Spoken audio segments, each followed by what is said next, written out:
চকরিয়ায় স্বেচ্ছাসেবক দলের ৪৫তম প্রতিষ্ঠাবার্ষিকী উপলক্ষে বর্ণাঢ্য র্যালি ও আলোচনা সভা। ইতিহাস, ঐতিহ্য ও গৌরব সংগ্রামের ধারক বাহক বাংলাদেশ জাতীয়তাবাদী স্বেচ্ছাসেবক দলের ৪৫তম প্রতিষ্ঠাবার্ষিকী উপলক্ষে চকরিয়া উপজেলা ও পৌরসভা শাখার যৌথ উদ্যোগে এক বর্ণাঢ্য র্যালি অনুষ্ঠিত হয়। বুধবার ২০ আগস্ট বিকালে চকরিয়া থানা রাস্তার মাথাস্থ সিস্টেম কমপ্লেক্সের সামনে থেকে বিশাল এ বর্ণাঢ্য র্যালি বের করা হয়। প্রতিষ্ঠাবার্ষিকীর র্যালিটি চকরিয়া শহরের প্রধান সড়ক প্রদক্ষিণ করে জনতা টাওয়ার সামনে গিয়ে শেষ হয়েছে। পরে উপজেলা স্বেচ্ছাসেবক দলের সাবেক আহ্বায়ক কামরুল হাসান জাস্টিসের সভাপতিত্বে ও সদস্য সচিব নুরুল আবজার রিয়াদের সঞ্চালনায় এক পথসভা অনুষ্ঠিত হয়। উক্ত অনুষ্ঠানে প্রধান অতিথি হিসেবে উপস্থিত ছিলেন জেলা বিএনপির সহসভাপতি ও চকরিয়া উপজেলা বিএনপির আহ্বায়ক এনামুল হক।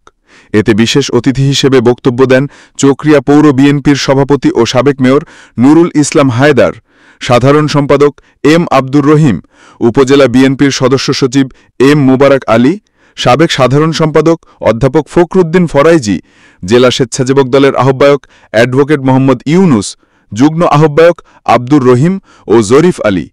এছাড়াও বক্তব্য দেন চকরিয়া পৌরসভা স্বেচ্ছাসেবক দলের আহ্বায়ক শরীফুল ইসলাম, সদস্য সচিব সাজ্জাদুল ইসলাম সুমন সহ উপজেলা ও পৌর স্বেচ্ছাসেবক দলের অসংখ্য নেতৃবৃন্দ। এদিকে বর্ণাঢ্য র্যালি পূর্বে চকরিয়া থানা রাস্তার মাথাস্থ সিস্টেম কমপ্লেক্সের সামনে ইউনিয়ন ও পৌরসভার ওয়ার্ড থেকে বাদ্যযন্ত্র বাজিয়ে খণ্ড খণ্ড মিছিল নিয়ে জমায়েত হয়। পরে এক বিশাল র্যালি অনুষ্ঠিত হয়। সমাবেশে বক্তারা বলেন, দেশ নিয়ে এখনও গভীর ষড়যন্ত্র চলছে। গণতান্ত্রিক রাষ্ট্রব্যবস্থার জন্য বিএনপি দেশকে এগিয়ে নিতে কাজ করে যাচ্ছেন, কিন্তু দেশের কিছু রাজনৈতিক দল সামনের নির্বাচন ভণ্ডুল করতে নানামুখী ষড়যন্ত্রের পায়তারা করছে। দেশের মানুষ আগামী নির্বাচনে ব্যালটের মাধ্যমে তাদের দাঁত ভাঙা জবাব দেবে। একই সঙ্গে বিএনপির নেতাকর্মীদের ঐক্যবদ্ধ থেকে এসব ষড়যন্ত্র মোকাবেলা করতে প্রস্তুত থাকার আহ্বান জানান বক্তারা। আন্দোলন সংগ্রামে স্বেচ্ছাসেবক দলের কর্মীরা ছিল।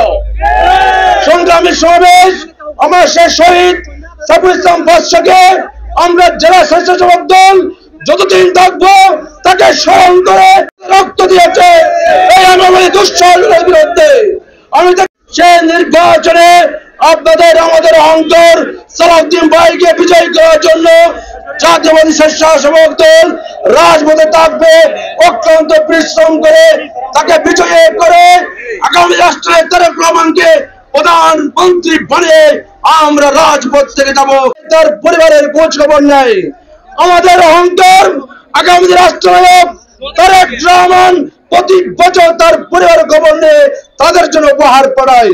এটা হচ্ছে বিএনপির সবচেয়ে বড় অবদান শহীদের প্রতি। আমরা যারা ত্যাগ করে তাদেরকে বলে যাই না।